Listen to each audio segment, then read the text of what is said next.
When most kids go to college in Psych 101, they learn of Maslow's hierarchy of needs.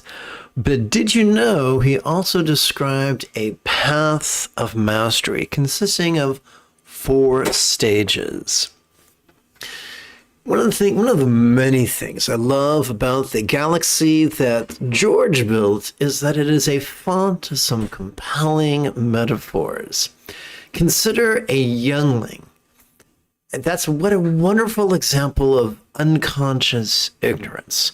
That's when you sneeze, I say gesundheitshated, and you say, what? Consider now the next stage would be a Padawan or conscious ignorance. You sneeze, I say Gesundheit, and you say, why, thank you very much. You have an idea of what it means. So conscious ignorance is you are aware that you don't know something, which is much more, I guess we should go back. Unconscious ignorance is you don't know jack about something, but you do not know that you don't know jack. And that makes you a danger often to yourself and others. Consider, if you will, the cluelessness of President 45. Conscious ignorance is when at last you've learned that what you don't know, and you stand on the precipice of doing something about it or living in ignorance. A Jedi Knight is a wonderful example. Someone's completed their training, they have enough knowledge to actually be of benefit to others. We have enough knowledge and we can apply that knowledge, but we have to do so with a lot of effort. A Jedi Master. Now, technically, in the galaxy that George built, a Master is simply a Jedi Knight who's successfully trained a Padawan to knighthood. But in the example of Maslow, mastery is unconscious knowledge, which means you now know something so well that you can apply it spontaneously, habitually, easily, and effectively. Now, I'm going to get a little bit controversial here. What if all enlightenment is? Good old, let's go back a few centuries, maybe to the 1200s, good old Zen Master Dogen insisted that enlightenment is simply sitting. I think that boy was using a metaphor. When you read his works, they are rich in metaphor. So it could be argued that liberation is simply practicing the Buddha's eightfold path. What then is enlightenment? Mastering the Buddha's eightfold path. Being able to practice the eightfold path so well that you practice it spontaneously, habitually, easily, and effectively. But how long does that take? Well, if you ask a teacher who thinks being rigid, fearful, controlling, elitist, cryptic, competitive, and cruel is a good thing, they might tell you it will take the length of the creation and destruction of 3 universes, or kalpas. Well, screw that, because when you read the final section of the Buddha's Satipatthana Sutta, good old Buddha says it can be done in as little as a week. You can master the Buddha's teachings in a week. You don't need a bad haircut. You don't need to learn a secret handshake. You don't need to kiss anybody's ass unless that's what you're into. I think a wonderful preliminary practice to tonight's meditation would be if we right now together as a team chanted the what is it? Because I'm a day late and $1 short with this, but the Monday evening excerpt of the vast expanse of Vajrasattva, and yeah, this is a typo on my part. So let me just fix that bad boy real quick.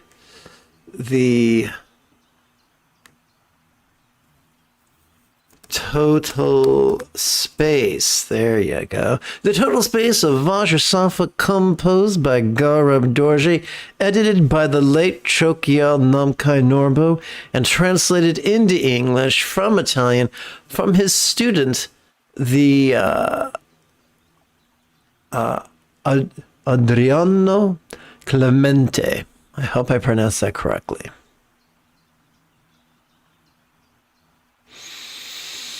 Now, before we dig in, I would be remiss if I did not remind you that if at any point during this evening's live stream you have a specific question about Buddhist chanting, Buddhist meditation, Buddhist philosophy, or their application, simply type your question in great detail in the chat window. You know what? It would be really, really helpful if I have my phone configured in the timer mode. Cowabunga. Okay, let's move forward.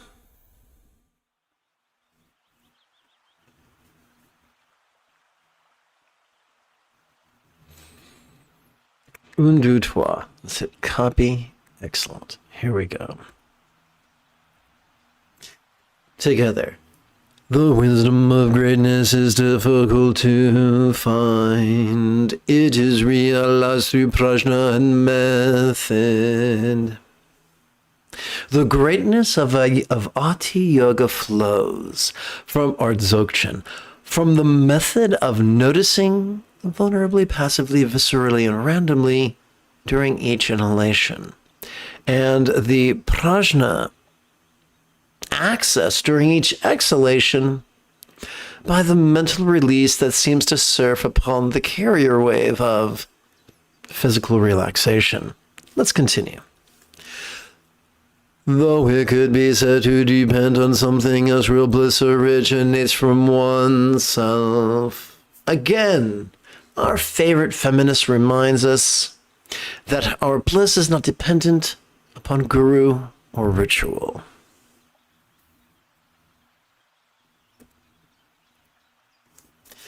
Together. The great miracle is not difficult or qualities and capabilities. Whether we recognize the benefits of the mundanes, pacification, increased control or wrathful actions, or the supermundanes, full enlightenment. The miraculous is, at one time or another, craved by all.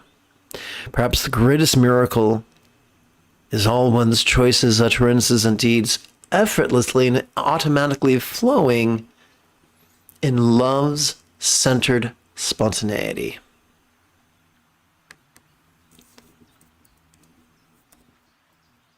Okay, I'm having some typing challenges. FROM. Okay, let's continue. The great miracle is not difficult, all qualities and capabilities, though through subtle understanding of the authentic condition or immediate. Wow, I'm just having a challenge chanting this. Let's try this again. Through subtle understanding of the authentic condition immediately arise from oneself. Inhalation's awareness, vulnerable, passive, visceral, and random, is the root of authenticity, the key to recognizing both the causes of pain as well as the causes of pleasure. Together. Oopsie, I forgot to put notation here. I do apologize for that. I shall remedy that right now.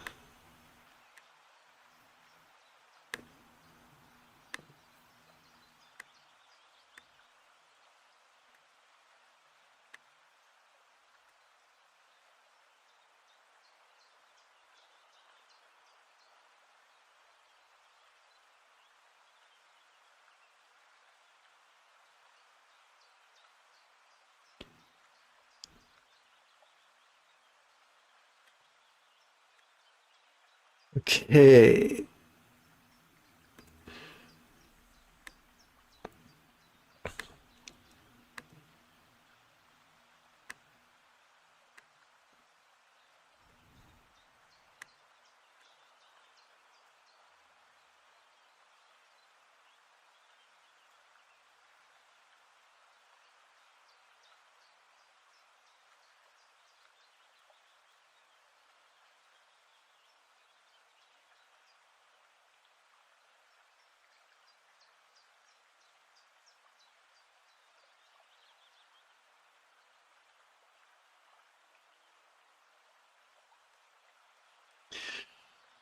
Okay, thank you for your patience. Let's try this bad boy again.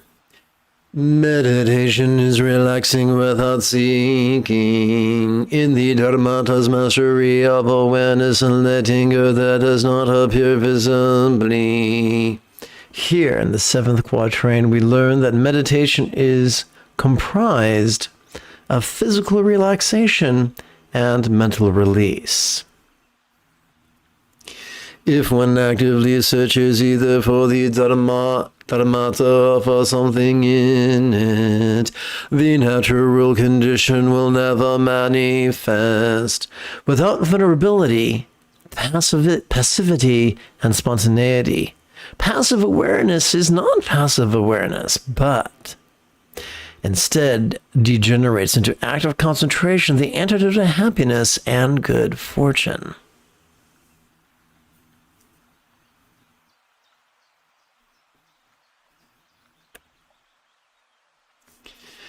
Together, the supremely secret reality cannot be heard through the sense of hearing. Likewise, it cannot be expressed by the tongue, not even in the slightest. The Dharmata, or mastery of awareness and letting go, is not hidden by the fearful or petty, but by the cloying ineptitude of Yang's hard patriarchal tendencies to be rigid, fearful, controlling, cryptic, competitive, and cruel. Ironically, it is only revealed by Yin's soft, matriarchal tendencies of being flexible, loving, laid back, lucid, cooperative, and kind. The benefits of so mastering mindfulness meditation, that we practice it spontaneously, habitually, easily, and effectively, are as indescribable as the taste of a persimmon or the scent of an orange.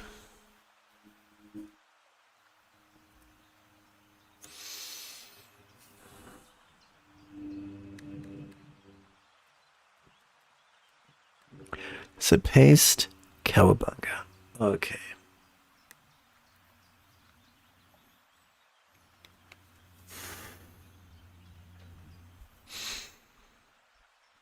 I look forward to concluding this evening's chanting and beginning this evening's meditation with you.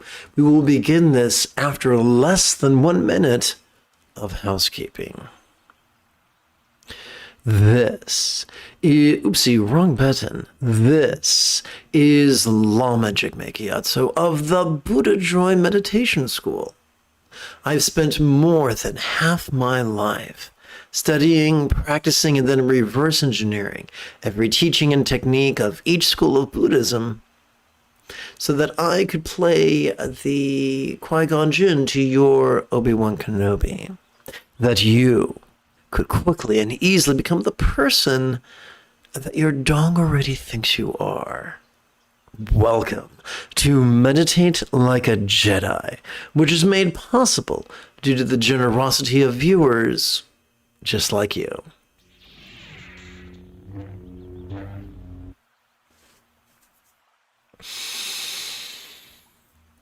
Let's conclude our pre-meditation chanting with empathetic bodhicitta and enthusiastic refuge.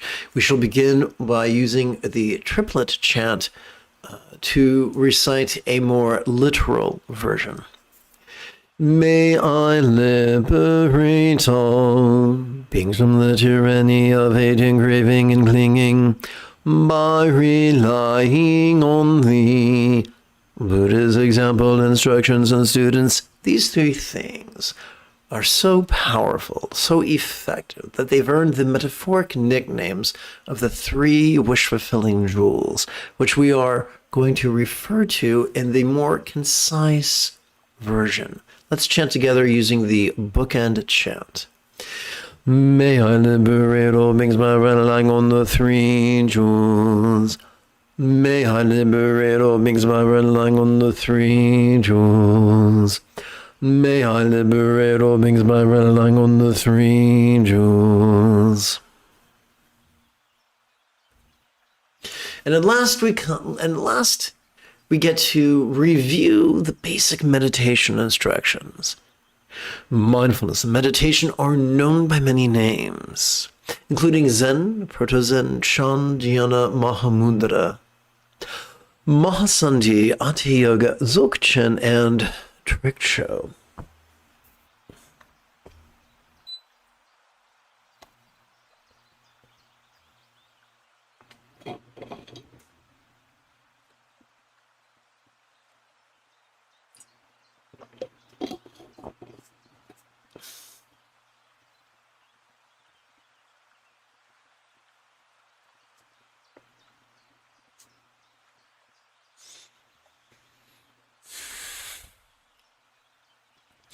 Despite the fanciness of those names, mindfulness and meditation does not have to be secret knowledge. Let's take mindfulness, for example. Every time we inhale, whether we know it or not, we access the sympathetic nervous system ensconced within the thoracic region of our spinal cord. It is not wired for active concentration, but instead for it to help us to merely perceive, and to do so vulnerably, passively, viscerally, and randomly.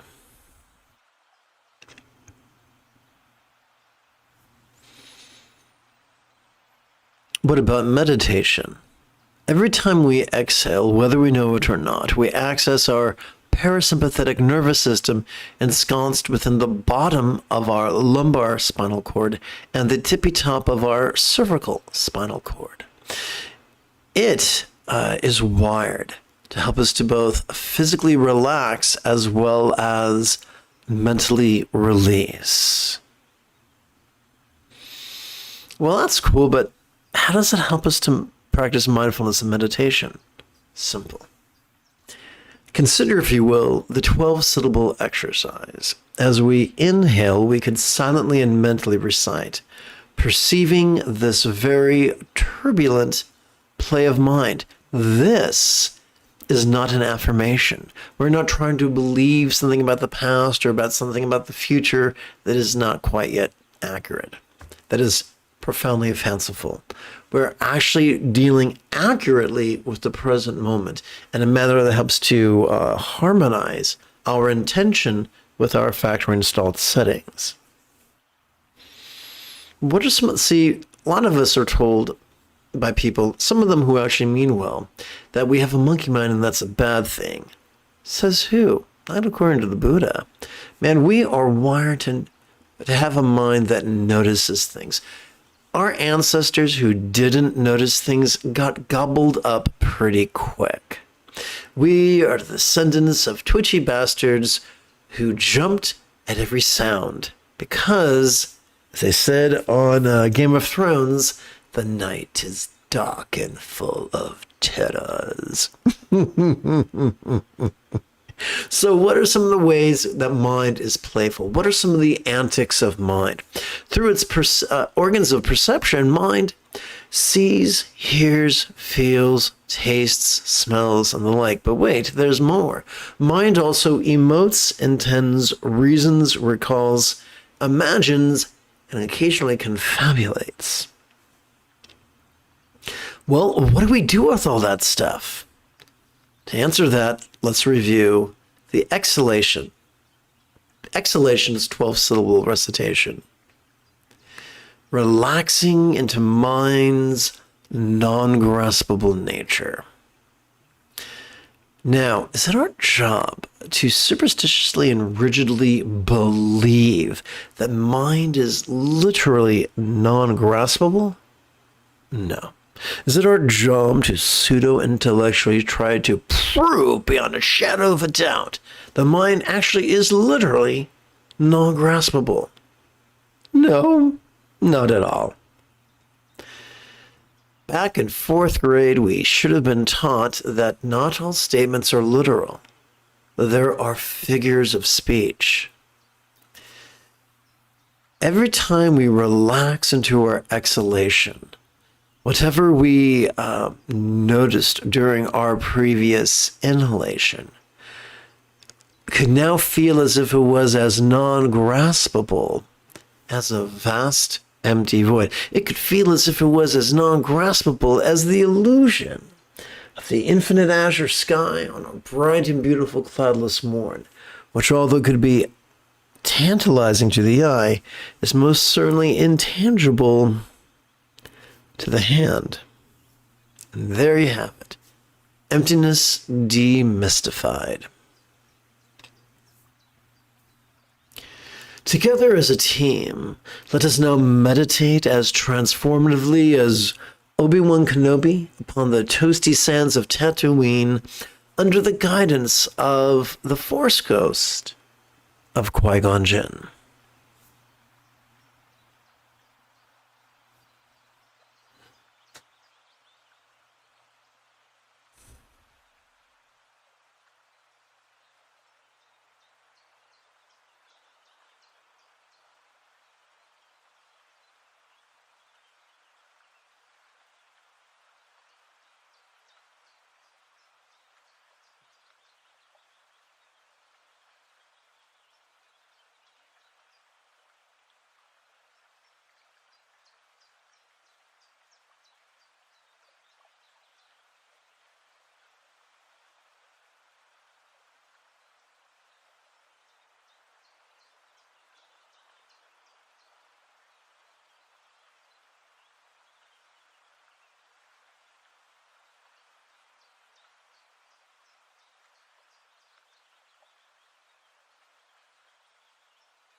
Now let us shift gears to the three-syllable exercise. During our inhalation, we will practice mindfulness simply by silently and mentally reciting the three-syllable phrase. Notice this. During our exhalation, we can practice meditation simply by silently and mentally reciting the three-syllable verb, relaxing.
And now let us shift gears and practice the one-syllable version. During our inhalation, we can silently and mentally recite the demonstrative pronoun this, this, and during each exhalation, we can silently and mentally recite the one-syllable verb ease that functions as a synonym for relax.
Welcome to the final 10 minutes or so of this evening's group meditation. The moment you have a specific question about Buddhist meditation, Buddhist philosophy, or how to apply them, simply type your question in the chat window. In the meantime, as you inhale, please practice mindfulness by silently and mentally reciting the demonstrative pronoun this. And as you exhale, please meditate by silently and mentally reciting the one-syllable verb ease.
This may be a good time to open your eyes and acclimate to your present settings.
Together as a team, let us seal this practice with a bit of the old chanting, beginning with kind ethics and concluding with the four immeasurables.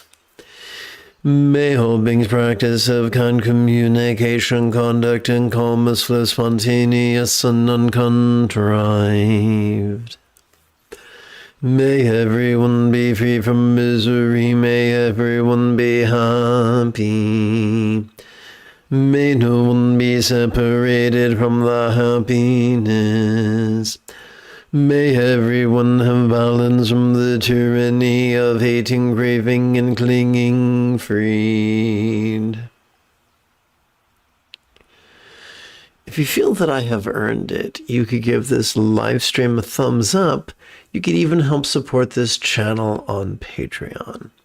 In approximately 11 and 2/3 hours, I would very much like to return to lead tomorrow's morning meditation class and group practice. And if you are as geeky as me, this is the way.